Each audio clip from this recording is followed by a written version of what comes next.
when Joanne approached me a little while ago with this idea, I said I'd be delighted to share some time with students, because after all, each generation that comes into play has a whole future to be involved with, and you will be, in one way or another, the future leaders of our world. And as such, it's important to have a better understanding of how we have come to where we are now, and where do we, or could we go from here, irrespective of which culture or which nationality we represent, because after all, it is in fact a global community.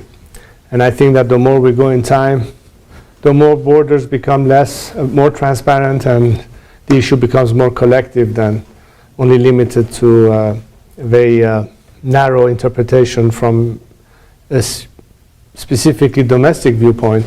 We cannot not be interdependent with others around the planet. Something that happens today in China may affect people in Canada or vice versa.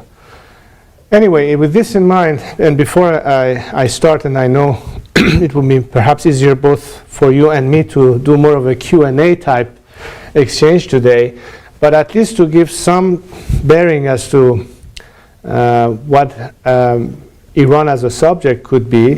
Maybe there will be other subjects to talk about, but at least I can start with that one.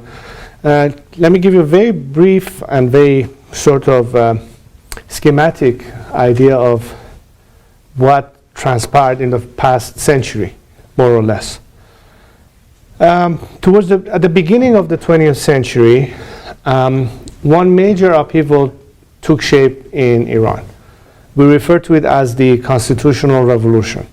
By that meaning that people ultimately wanted to have a parliamentary system whereby the absolute authority of the monarch would be limited to a constitutional role, and it would be more an advent of democratic parliamentary democracy. And that happened at the turn of the century back in 1906, whereby there was a demand for such reforms. And in fact, there was a constituent assembly that formed, drafted a constitution that pretty much limited the authority of the monarch and permitted for a parliamentary system to take shape. It did not happen coincidentally. It happened because the era that took Iran from a very backward, underdeveloped, traditional country, entering an era of modernity and modern thinking, it was that process that was the basis and the desire for our society to evolve. And as such, modernity, secularism, concepts that would be certainly not alien to any of us today, but at the time was a novelty. It was really something that nobody had yet to really fathom and comprehend, was the order of the day.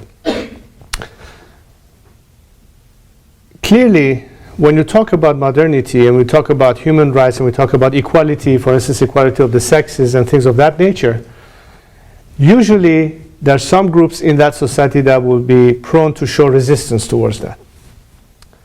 And in fact, in this case, it will be the religious establishment.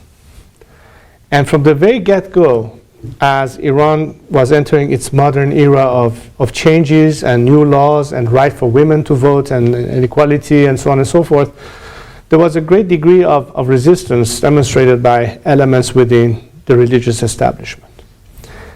In the early 60s, when my father instituted a program that we refer to as the White Revolution, which was really a very hands-on concept of bringing in various elements of society into play by bringing major reforms, including land reforms, which was another big necessity of passing in a post-feudal era to a different sets of circumstances. Again, it was faced with a lot of resistance by the clerics, but nevertheless the country moved on. In the early 60s, Khomeini, who at the time was a very junior cleric, started stirring up a lot of problems and troubles, and there was a lot of conflict, and people died as a result of some of the actions that was taken. To make a long story short, he was exiled from Iran and lived from 1963 to about 1977, 78 in Najaf in Iraq. That's 1 year before the Iranian Revolution of 1979, which was recently, I shouldn't use the word celebrated, but on the 11th of February was the 34th year of this regime being in power in Iran.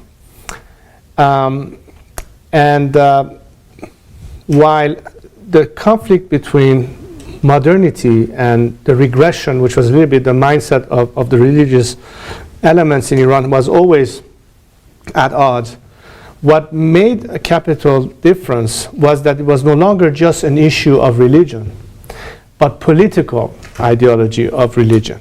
In a way, religion becoming an ideology to govern as opposed to a faith. As such, the whole theory behind Iran's revolution was the thinking and the viewpoint of those who actually believe that the world should be governed according to their interpretation of Islam. There has to be a faqih, or the tutelage of the learned, as they call it, a religious figure who is the only interpreter of God's will, and whatever he says is law, and that's it. And to export that ideology worldwide. Why do I bring this up? Because in a nutshell, what we're facing today with radicalism, religious radicalism, which has nothing to do with the actual faith itself. If you look at close to 1 billion Muslims around the world today, maybe 10% of them might be inclined to think in those radical terms, whether they're Salafist or Wahhabist or supporters of the clerical regime. It does not represent the majority, the great majority of world Muslims. But it has become the problem.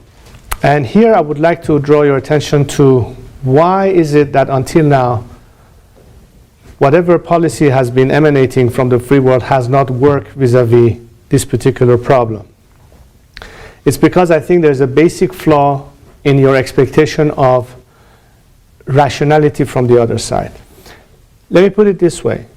Even at the height of the Cold War, when you had a Soviet totalitarian ideology in conflict with the Western viewpoint of liberty and freedom and democracy, you could argue that even in that bipolar world, there was a sphere of rational coexistence possible, by which you could even enter into some kind of treaties, like the MAD Treaty or SALT Treaty, until ultimately that system collapsed. But you could say that Khrushchev could still live on the same planet as John F. Kennedy. Whereas for Mr. Khamenei, who is the current leader, his objective is to make sure that America one day will become an Islamic republic, or for that matter, any other country. That's their vision. That's their whole purpose on this planet. They don't care about Iran or Iranians or even our identity. They think it really in terms of ideology. So to think that you can rationally come to terms to have a coexistence between everything that the Western world stands for in its values with a regime that to them these values is like cyanide, it's like poison, otherwise they would have implemented themselves, cannot be achieved. And the reason I believe that the policies of the Western world dealing with this problem from the very beginning was flawed was because of this very reason. Your expectation that you can in fact come to a compromise and coexistence. Whereas if they failed to achieve their objective of exporting this revolution, they would have failed to justify the entire raison d'etre. Now, if they have more means to impose their will, like WMDs, it makes the job for them easier to force their hegemony regionally or beyond. In all of this, the problem is trying to find a way to compromise with an ideology and thinking that the nation in which this particular system has entrenched itself, taking the country as hostage and using all of its resources towards its aim, there has to be a separation of the people of that nation, what Iran is all about, and this regime who simply happened to have chosen Iran as a launching pad. They could have done it from elsewhere. Khomeini didn't care if he was in Tehran, or it could have been in Tunisia, or it could have been in Cairo. Why did he pick Iran? A, he spoke the language. B, Iran was a rich country. It had a strong military. It had all the means at its disposal, and was the perfect platform from which to launch this movement. To make a long story short, we are now in 2013. You all follow the news, the prospect of potential conflict, the discourse of world leaders warning Iran and the regime that if they don't stand down, they could face harsh reactions, the threat of not allowing Iran to achieve nuclear capabilities. Yet I have to hear a proposal that will say, how do you intend to do that? It's certainly not going to be voluntarily done by this regime. And you certainly cannot do it on your own. What is the missing ingredient in all this? So I would like to conclude with some of my thoughts as to where I think the solution could lie and where there has to be a complete change of direction for the entire crisis to ultimately be resolved. First and foremost, it is the understanding that as long as this regime is in place in Iran, nothing will change for the region or for the world in terms of all the problematics and threats that this regime represents, either for the people of Iran or for the world at large. So in short, we're talking about a complete change of regime. Maybe 10 years ago, regime change got a bad name or a bad rap. Just because it was not dealt with the proper way doesn't make it a bad concept. I think what happened in Afghanistan and Iraq, which was not focusing on the center of the whole problem, was pretty much something that ended up serving more the interests of the Islamic Republic for anything than in fact the Western world, including the United States. In the sense that it ended up eliminating for Tehran two potential adversaries or foes that Tehran was concerned with. One was in Kabul, the Taliban, the other one was in Baghdad, Saddam Hussein. Thanks to America, they got rid of those two potential threats and they have much more staying power and infiltration capabilities in either countries and beyond than any means or capabilities that the world has. And of course, they're relying on the very same old sort of what I call the Vietnam syndrome, which is how many body bags and how many victims and at what cost you want to sustain a prolonged war that end up not solving the problem. And they wait until you leave, and then they'll have open, if you will, means to pretty much establish themselves for good. And that is bad news for all of us. Why? Because we may reach a stage where nuclear proliferation will become unavoidable. It will become a new reality of our world, and God help us all if we get to there, because once Iran is there, guess what? The Saudis will do it, the Kuwaitis will do it, the Egyptians will do it, everybody else in the region will do it. And the thought that so many non-democratic countries in that region have potentially a nuclear weapon aimed at each other is not the kind of future I want your generation to have to worry about. There is a way to change all that. Not just that. It's radicalism, it's terrorism, it's a whole bunch of problems that are somehow linked or associated with this system. But how do you change it? As I said, diplomacy has failed simply because your expectation of a rational behavior from the other side was wrong to begin with. It was a waste of time. War cannot be the answer. It's a lose-lose proposition. It will, in fact, I think, contribute to a little bit more longevity of this system. It will certainly kill the prospect of a short-term solution to bring a democratic alternative to the country. It will have a spillover effect in the region. And it's not a guarantee that as a result of any military strike, the regime will collapse. Nor is a policy of sanctions for purposes of forcing a behavior change a solution. The only time you could have a solution is to add an element of domestic pressure on the regime. I believe in an approach that is based on civil disobedience and non-violence. I've followed very closely and studied what Gandhi did in India, what Mandela did in South Africa, and many other movements in our more modern history of the past 2 decades. Eastern Europe is a good example, which makes it possible with proper backing and support from the international community to help people from within organize themselves, have more means to overcome the system, not by taking arms in their hands and have street fights, no. By work stoppages, by massive labor strikes, something that will paralyze the system and force it to collapse. Certainly a much cheaper and more legitimate way of getting things done than by attacking the country and bombing that nation, adding insult to injury without solving the problem. Now this is still achievable while we still have time. But I'm not in control of that clock ticking. I'm not in control of when and where Israel will say our existential threat will force us to take some kind of an action. And God help us all back then, because it will impregnate the world with a conflict, and God knows what kind of a mess it will create. My proposal, my specific proposition, and I've been talking about this to various world leaders and governments and parliaments and what have you, is to say, look, if you have the decision of following a policy, this time of regime change, not by you doing it, but by helping Iranians to do it themselves, by helping them directly, helping the democratic secular forces who are inside Iran, who can, in a combination of your economic pressure from the outside and their organization and bringing civil disobedience from inside, enough to tip the balance.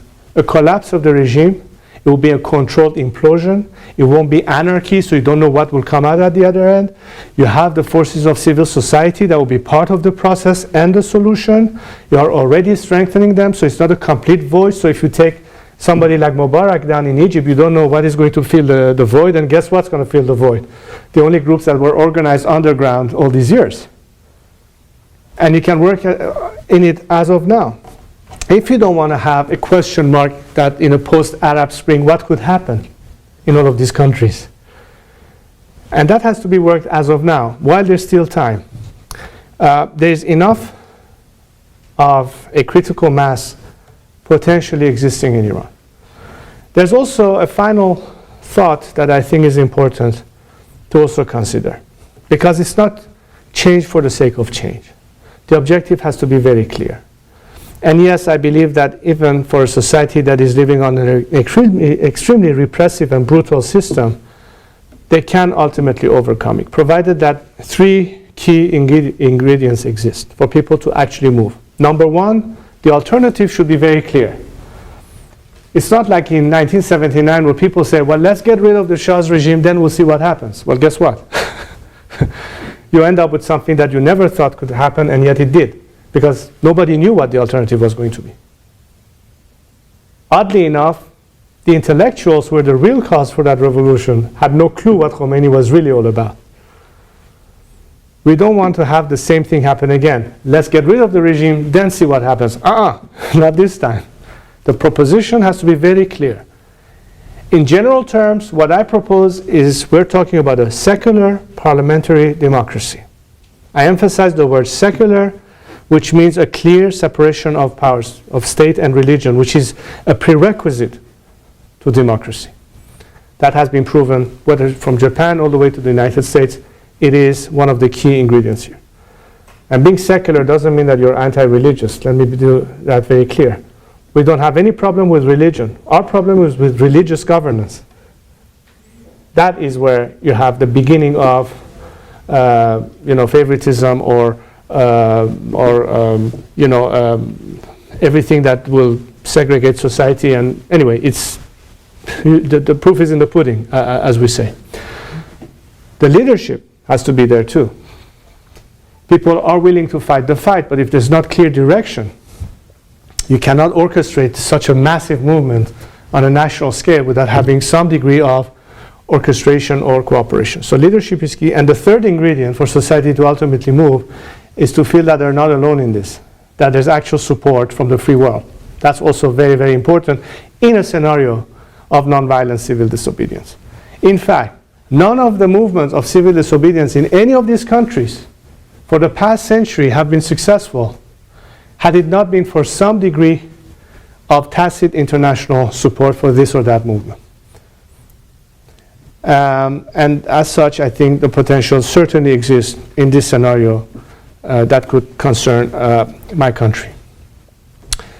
And finally, what's important today is to understand that while many political processes, including those that happened in the 20th century, would take much longer to permeate or to sink in people's mind because, well, communication was very primitive. I give an example. When I was first rejoined with my family after the revolution, I ultimately ended up in Cairo, Egypt, which was the last stop that my father had before he passed away in July of 1980. at the time, just making a simple telephone call, if you happen to have an international line, could take 3 or 4 hours just to be able to dial to Paris or to London or to anywhere else. Today you can be walking in the middle of the desert in the Sahara with your BlackBerry or iPhone and send text messages and sign up and watch a live clip on YouTube in the middle of nowhere. What I'm trying to say is that in this era of communication and access and information, people are far more aware, far more equipped, and far more connected. And the biggest nightmare for any totalitarian system is how to control information. So the quickest way to defeat totalitarian system is by increasing the flow of information. Because knowledge is power. Information is critical. And the best way to help these nations is not so much to try to impose a system on them. They have to make that choice. That's why it didn't quite work in Iraq. You cannot establish a kind of Western concocted idea in a country that did not even exist on the map 8 years ago as a natural state. The important thing is to give them the information, give them the facts.